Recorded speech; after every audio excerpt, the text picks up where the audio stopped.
ئەگەرچی لە 12 نۆڤەمبەری 2015دا هێزەکانی پێشمەرگا شەنگالیان ئازاد کرد، بەڵام لە 16 ئۆکتۆبەری 2017دا دووبارە قەزای شەنگالیان جێهێشتە و ئێستا قەزای شەنگال و ناحیەکانی سەر بە قەزاکە لەژێر دەستی هێزە عێراقیەکاندایە. دانیشتوانی ئەو قەزایە تا ئێستا سەدا هەفتایان ئاوارەن و نەگەڕاونەتەوە شوێنەکانیان و ئەو سەداسیەی گەڕاونەتەوە ئەوانیش بەهۆی کێشەی نێوان گروپە چەکداریە جیاجیەکانی عێراق لە قەزاکەیە و بەهۆی نەبوونی دام و دەستگای حکومی لە دۆخێکی خراپدا ژیان بەسەر دەبەن. داود جوندی نوێنەری شەنگالیەکان لە ئەنجومەنی پارێزگای نەینەوە دەڵێت ئێستا بەڕاستی ئەگەر ئێمە وەضعی شەنگال بنێڕن وەضعی شەنگال گەلێک خراپە. خراپی وەضعی شەنگالژی بێ ئیدارەبوونی شەنگالە بخویە، یعنی ئەوە ساڵێک دەرباس بوو جێ داغێ، یعنی ئیدارە شنگال هەرواز لە شنگالینە هاتن لە ناو شنگال نەمان هاتنە هەرێمی کوردستان. ئیدارەی عن بعد دەتوان بێژن و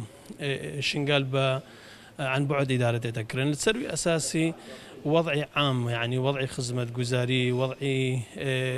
وضعي كارو إيش منظمات ناف دولتيش طبعا قلق راوستايا يادي هروها خدمات خدمة جزاري حكومة شي براسي بشكل درستي بالريفة ناتشا. بتأكيد هر خلقك اشتيا خدار كافي وآوارة ببي بتأكيد سببك أخوها بوكوش ويجي دار كافي دار كافنا خلق ما شنغال أمك شنغالي كوما شنغال شول كريم دار كافتين سبب أو بداعشات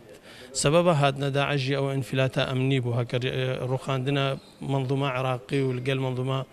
كردستاني جي وقت الروخاي بتأكيد هاتو قتل عام كما الزنب سري ازدياد هاتكرن ازدي هرجار مخاوف او ترس او كو او ترس هر النياخوان داخلي وان دمايا حتى انها كو تشاو جارك ديفا قرنا بدري او كارسات شنو بلي بس هر خلق ما شنغالي وقت فقرنا بدري بتأكيد يعني اوان في مسألة امني يعني اقلا يعني يجقدرها به يفرميها بكالوي داري دكار بإدارة عمل في أمني بشكل درست بك براستي أف إرباكا هاي الوي داري دنها چند فصائل عسكري هنا كرمجن حشد الشعبي ئەوان ئاوارەکانی شەنگالن زیاد لە 4 ساڵە لە ژێر خێمەکان ژیان بەسەر دەبەن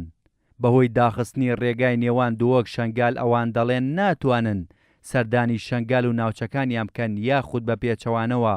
ئەو خەڵکانەی گەڕاونەتەوە شەنگال جگا لە ڕێگای مووسڵ ئەوانیش ناتوانن سەردانی کەسوکارەکانیان بکەن لە کەمپەکان. أو قال لك أسباب هنا الراسي خلق شنقال أولا بيضح يا صراع جبري ذا صراع بغداد هولير صراع السني شيعي صراع كردي عربي صراع كردي ديم قربانيا وان خلق شنقال مخابن أو سببا نفقرانا خلقي قال لك أسبابا يكمين سبب ريكا سحيلة ريكا قدس يوسهل تروية قال لك يعني أو دوسالة حكومة بغداد حكومة هولير أو مفاوضات هرجالك يأزب خو عضوما اللجنة كذا بغداد أو قوما بين لقاء ويلقى وزير خارجية وزير داخلية إقليم كرين وهيش يكتشت ما جي فيه من كرين نج هولير نج بغداد يعني يمكن مخابن خلقي شنقال إحباط البالشيوية في مسألة ريكا كان ريكا العراقي همو بوينا نيفا هولير كركوك نيفا كركوك بغداد نيفا كركوك سليمانية نيفا موصل هولير چند ريك همو بوينا ما عدا ريك خلقي شنقالي بوشي علامة استفهامك قورة قالك سرا أو سببك الرئيسية نفقر خلقي ما حاجز نفسي البالشوية أولا ريكا موصل تلعفر هونزا انشلي هذا الموضوع مسألة تلعفر ومسألة ريكا موصل وخلقي موصل وعلامة شلي كده أو مسألة جرينج البوان ياكش أسبابها مسألة دوي استقرار السياسي شنقال نية أو هيزيد موجود الشنقال إستا ند سببك استقراره بالعكس سببك زعزع استقرار الشنقالي شەنگالیەکان ژیانی ژێرخێمەکان و سەرمای زستان و گەرمای هاوینیان لا باشترە لەوەی بگەڕێنەوە ناوچەکانیان